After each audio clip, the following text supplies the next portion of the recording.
Fala aí, meus espectadores, que é o Gustavo, um novo vídeo de Lógica Matemática, vídeo 26, bem-vindos ao meu canal. Continuando aí falar sobre relações e funções. Esse vídeo aqui, a gente vai ter esse resultadinho aqui e depois um teoremão. E eu vou passar o vídeo inteiro enunciando o teorema e depois fazendo a demonstração. Então a primeira coisa que a gente vai ver é esse resultado aqui. Mas antes eu queria primeiro convidar vocês aí a se inscrever no canal, dar um joinha no vídeo, compartilhar com os amigos nas redes sociais e ativar o sininho. E agora sim vamos começar a falar. Então primeiro a gente tem esse resultado aqui, se R é uma relação e S é um subconjunto de R. Pode falar também que é uma subrelação. Por quê? Porque se S é um subconjunto de R, então ele também é uma relação. Aqui o primeiro resultado fala exatamente isso, que S é uma relação e é uma restrição de R ao próprio conjunto S, né? Se você pegar o conjunto R e fazer a interseção S, vai dar o S, e essa é a definição da restrição de R a S. Qualquer subconjunto de R vai ser uma restrição de R. E a gente também fala que se a gente pegar uma relação, estiver dentro de uma relação maior, a relação maior é uma extensão da relação menor, né?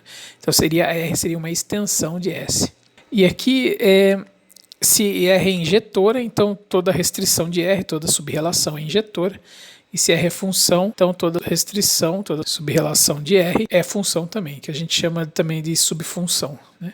O R é uma função, uma restrição de R, um subconjunto de R, seria uma subfunção, porque também é uma função. Isso é fácil de demonstrar, tá? É coisa de hereditariedade. Se você pega um par da restrição, ele vai ser um par daqui, obedece às propriedades daqui. Então agora vamos para o teorema grande. Esse teorema que é o mais importante, né, de toda essa parte de relações e funções, porque é o que realmente vai usar. Então tudo que veio até agora é preparação para esse teorema. Seja gama um conjunto, tal que para todo S R pertence a gama, então é relação, ou seja, é um conjunto de relações, ou é vazio, ou caso seja diferente de vazio, todos os seus elementos, agora tem elementos, são relações. O primeiro item, a gente definiu isso aqui, né, do vídeo passado, a união de todas as R-1 dos R em gama, é a relação inversa da relação união, e interseção a mesma coisa. Esse aqui é uma continuação da proposição que a gente viu no vídeo 23, se eu não me engano. Se a união é uma função, então você tem essa igualdade do domínio da interseção é a interseção dos domínios. Porque antes você tinha só uma continência, né? Aí o 4, se é injetora, então a imagem é igual. 5 e 6 é para falar da interseção. Se existe alguma relação injetora em gama, então a interseção é injetora. E se existe alguma relação que seja uma função em gama, então a interseção é uma função. A interseção não é uma coisa muito difícil, né? O mais difícil é a união de todas as relações. Envolve vários teoremas sobre extensões de funções. Quem conhece matemática um pouco mais a fundo sabe que existem muitos teoremas de extensões de funções. E muitos desses teoremas são feitos com isso aqui, pegando uniões de funções ou relações que são definidas ou dadas em um certo conjunto. E você une tudo e depois tem que provar que aquilo é função. Essa parte aqui é a mais interessante do teorema. A gente tem aqui uma caracterização primeiro. O 7 é a união é injetora, se e somente se as interseções 2 a 2 são injetoras. R inter S é injetora para todo RS em gama. Aqui não exclui o fato de que S pode ser igual a R, tá? Quer dizer que também todas as relações de gama também vão ser injetoras, né? Porque R interseção R é o próprio R. Todo R em gama vai ser injetora. E a interseção de 2 a 2 diferentes também. O 8 é a mesma coisa com função, trocado função por injetora, que dá na mesma. Que é o caso que mais usa em matemática, né? A união é uma função, se e somente se a interseção 2 a 2 são funções. E muito que se usa, na verdade, para provar os teoremas são esses itens. Esse item 9 é de injetora, mas o item 10 é o que usa bastante. O item 9 é a parte da injetora. Se, para todo R, se R pertence a gama, R é injetora, ou seja, todos os elementos, as relações que estão em gama são injetoras, ou gama é vazio, né? E, para todo RS, se R é diferente de S, então a imagem de R, interseção com a imagem de S é vazio, ou seja, as imagens são disjuntas, então a união é injetora. E o 10 é a mesma coisa para função. Se todos os elementos de gama são funções e os domínios, agora é domínio, forem 2 a 2 disjuntos, então a união é uma função. Isso daqui usa bastante, tá? Tá vendo que só tem um lado, então, aqui. A caracterização é essa, que o item 8 é a caracterização. E eu vou usar o item 8 para provar o item 10, que é o que geralmente a gente usa mais. Então vamos para a demonstração. O item 1 e o item 2 eu não vou provar, vou só deixar aqui, ó, vocês Pausem o vídeo aí e dá uma olhadinha na demonstração, que é bem simples.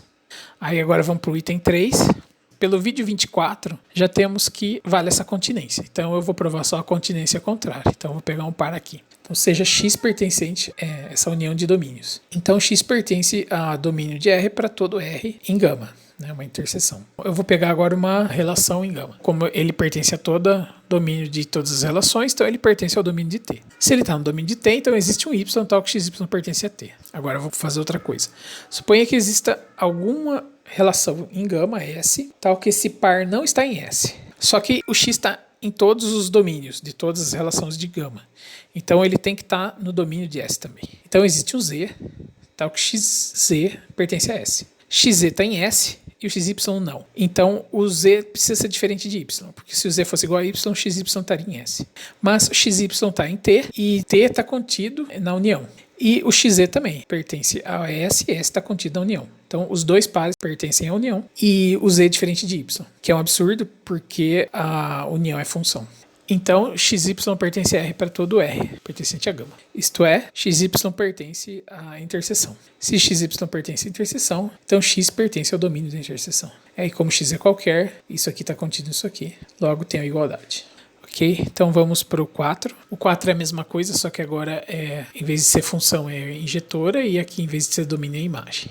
A união é injetora, a gente tem isso por hipótese, né? Agora, a união das inversas, a gente tem isso lá do item 1, é a inversa da união. Como isso daqui é injetora, então isso daqui a inversa é uma função. Como isso daqui é uma função, pelo que eu acabei de provar, a gente vai ver aqui, ó. Bom, primeiro aqui, imagem da interseção é o domínio da inversa da interseção, claro, né? Porque é relação inversa. E aqui a gente vai usar o item 2, a inversa da interseção e a interseção das inversas. E agora sim, pelo que eu acabei de provar, o domínio da interseção é igual à interseção dos domínios. Só que o domínio das inversas é igual à imagem da própria relação. Então eu usei os itens 1 e 2 e o item 3 que eu acabei de demonstrar em cima, para provar o item 4.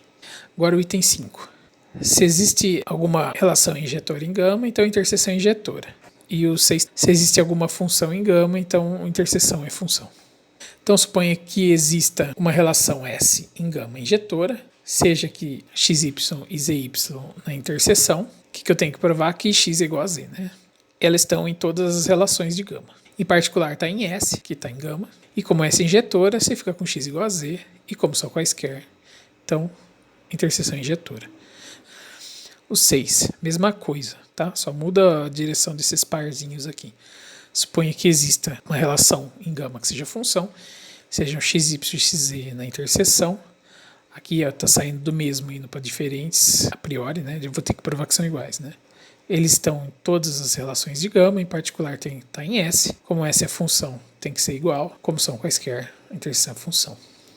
Então esses são simples. Agora vamos para o 7. Esse aqui é importante, é a caracterização da união ser injetora. E o 8 é a caracterização da união ser função. Basta que sejam duas a duas, no caso injetora ou função. Primeiro vamos fazer a ida. Sejam TS em gama, e XY e ZY em T interseção S. Então a gente vai ter que provar que esse T interseção S é injetora. Mas a gente tem isso aqui, né? Que a interseção está contida na união e a união de duas relações de gama está contida na união de gama. Esses pares aqui estão na união, então o X tem que ser igual a Z. Como são quaisquer, T inter S é injetora. Que ele é um subconjunto, né, da união, então eu já tinha falado que, como isso daqui é injetora, então subrelações de uma injetora também são injetoras. Poderia ter usado aquele resultadinho lá de cima, né? Sejam XY e ZY na união, eu vou ter que provar o quê? Que X igual a Z, né? Como XY está na união, então existe algum T em gama, tal que XY está em T. E como ZY está na união, existe um S em gama, tal que ZY está em S. Então, XY está em T inter S e ZY também. Como ela é injetora, então X igual a Z. Como são quaisquer, a união é injetora. Agora o 8 é a mesma coisa. Argumento de hereditariedade, né? Você tem aqui a interseção, ela é uma subfunção da união, então vai ser uma função também. Mesmo argumento de cima. A gente pega XY, XZ na união. Como XY está na união, existe alguma relação em gama tal que XY pertence a T. Como XZ está na união, existe algum S em gama, tal que XZ está em S. Ambos estão em interseção S. Só que todas as interseções são funções. Y tem que ser igual a Z. Como são quaisquer, então a união é uma função. Então o 9, a gente vai usar essas duas coisas aqui para provar que as interseções são injetoras e depois vai sair rapidão aqui. Vamos usar essa volta aqui para provar que a união é injetora. E mesma coisa depois para o 10. Então sejam RS em gama. Se R igual a S, então R inter S é o próprio R, está em gama. Então R inter S, que é o próprio R, é injetora pela primeira hipótese. Né? Todo R em gama é injetora. Se é diferente, então a segunda hipótese. A imagem são duas das duas disjuntas. Só que a imagem da interseção está contida na interseção das imagens. A gente viu isso no vídeo 23. Se a imagem da interseção é vazia, então a interseção, né, a relação é vazia. A gente viu isso, né? É uma equivalência. Imagem ser vazia é a mesma coisa que domínio ser vazio, a mesma coisa que a relação ser vazia. E o vazio é uma relação injetora.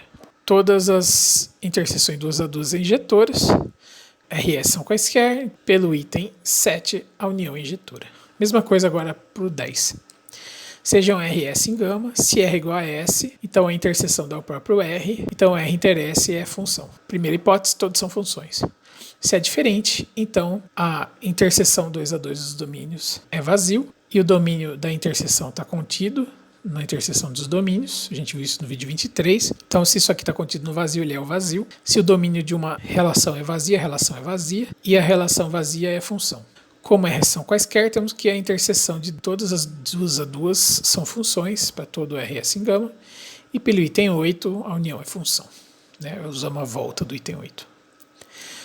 Era isso aí, só esse teoremão e o primeiro resultado. Muito importante isso, a gente vai usar. E não só agora para monoides, esse resultado de extensão de função pegando união, né, de funções, ele é importante em várias coisas de matemática. E em lógica, inclusive, vou usar nessa coisa de lógica matemática, modelagem, né, eu vou usar para estender algumas coisas. Inclusive na parte de recursão, se eu for fazer, eu vou estender algumas funções para provar o teorema da recursão, talvez. E era isso mesmo que tinha para falar por hoje. Então, voltando a falar para vocês aí, bater aí no botãozinho do joinha, compartilhar o vídeo com os amigos aí nas redes sociais, se inscrever no canal, quem ainda não é inscrito, e ativar o sininho aí. Obrigado a todos aí que ficaram assistindo até o final. E é isso aí. Tchau.